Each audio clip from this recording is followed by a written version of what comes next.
Can we start with team news? Is Kevin De Bruyne out of isolation, and when will he be available? Will Jack Grealish be fit to face his former club? And can you also update us on Phil Foden, please?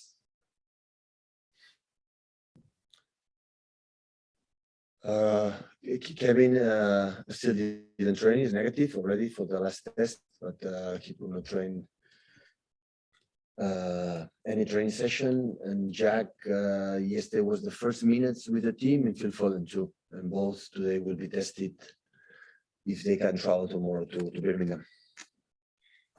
2 wins out of 2 for Steven Gerrard at Villa so far. We know that he was a great player, but is he showing the characteristics early on in his managerial career at Rangers as well to suggest that he could become a great manager? And what are you expecting from his team? Listen, if he's a manager for the Premier League, he's already a good manager.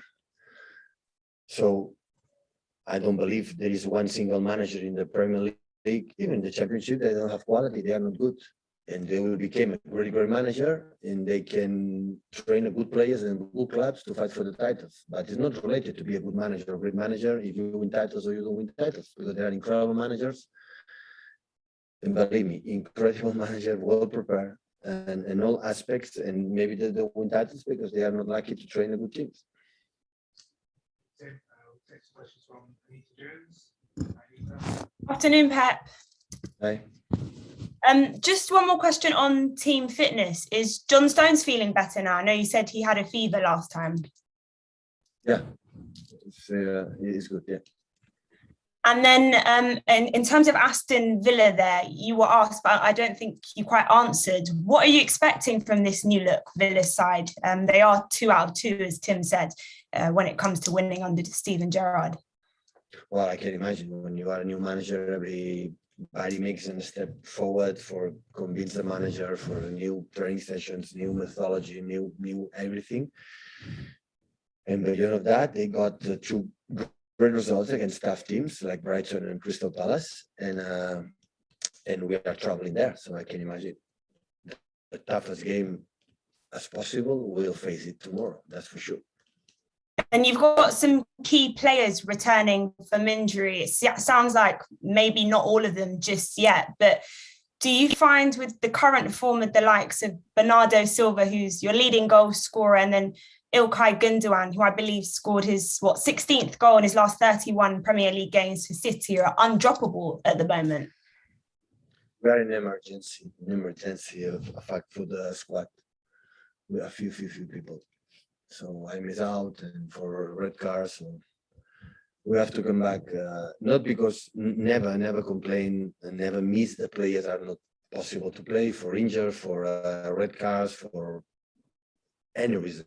So I trust a lot with all the squad, and when there is no one player, another one is coming. But to sustain in December, the toughest month of the year, the fact that we are in really trouble because we have few players, and of course Kevin be back, but he needs time to be fit because for the people that the COVID, all the people explain me is drained and is tired and need time, and Kevin is a player, he needs to be fit, otherwise it's not his top form, top quality, he cannot show it.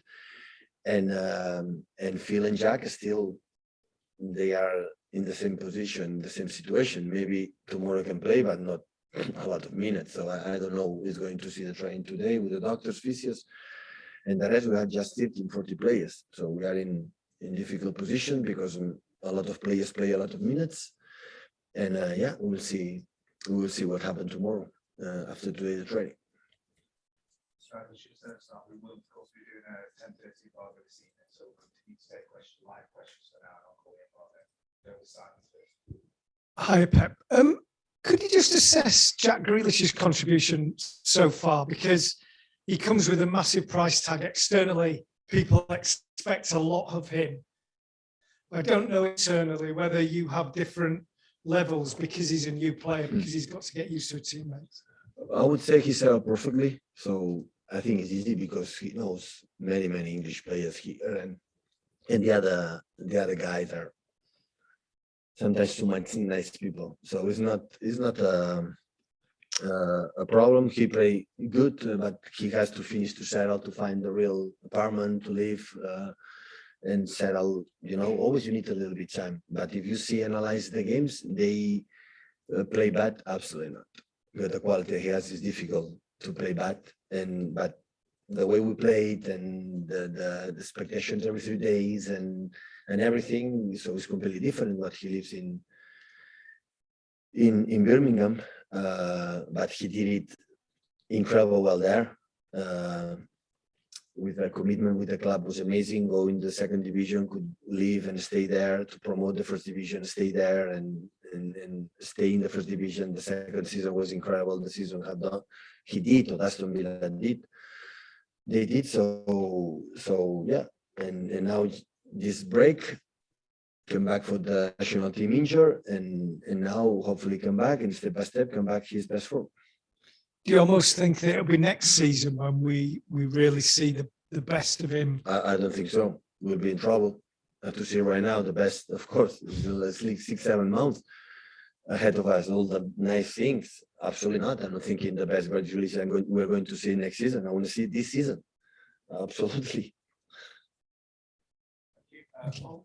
Yeah.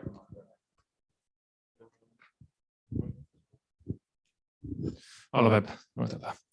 I don't know if you followed the Ballon d'Or event yesterday. Leo Messi, of course, won his 7th Ballon d'Or, and Alexia Putellas won as well. She was the first Catalan woman to get this award. There's been a lot of talk about who should have been like the fair winner. Do you agree with the final result of the award? And do you think that there's a way to end up with this kind of debate that there's always with these awards? So I don't ask me about that. So it's what it is. So we never can say that it's unfair that Leo Messi win the Ballon d'Or. So it's too much good. So about the preferences, if you like, or the fair or not fair, come on. It's a show, it's a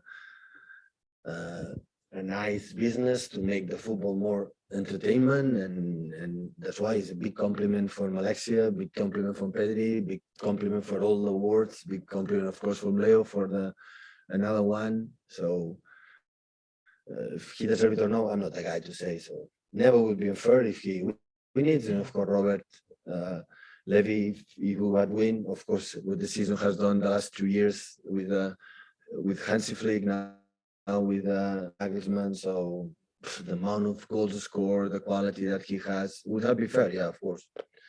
But in that level, all the 3, 4, 5 nominated, 6 nominated, they are so good. They make incredible seasons with the clubs, with the teams, and if they are there, it's because they deserve it. So that's all. And yeah, that's all.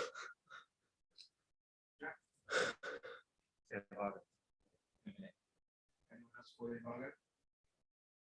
Okay, we'll call the embargo at 10:30 embargo. Oh, sorry, Michael, do you have one for the embargo?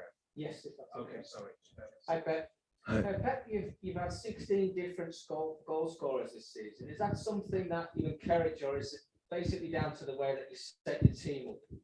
If we don't do it, we will not even qualify for the Champions League. So in the top league scorers, we are not there. So look at Mane, Salah, and Jota, how many goals they score. We are not here, not even in the best 7, 8, or 9. So we do it like this, and everybody's involved defending and attacking as a team, or we will not survive. That's for sure. But absolutely, I don't complain. So the league we have done so far is exceptional. In terms of Champions League, in terms of the league, in terms of the way, especially the way we're playing, is exceptional. And the toughest month of the season that we have ahead of us, and a lot of games and everything. So yeah, we have to continue with 30, with 40, with 15, and the players that we have. Just checking any more questions for the embargo?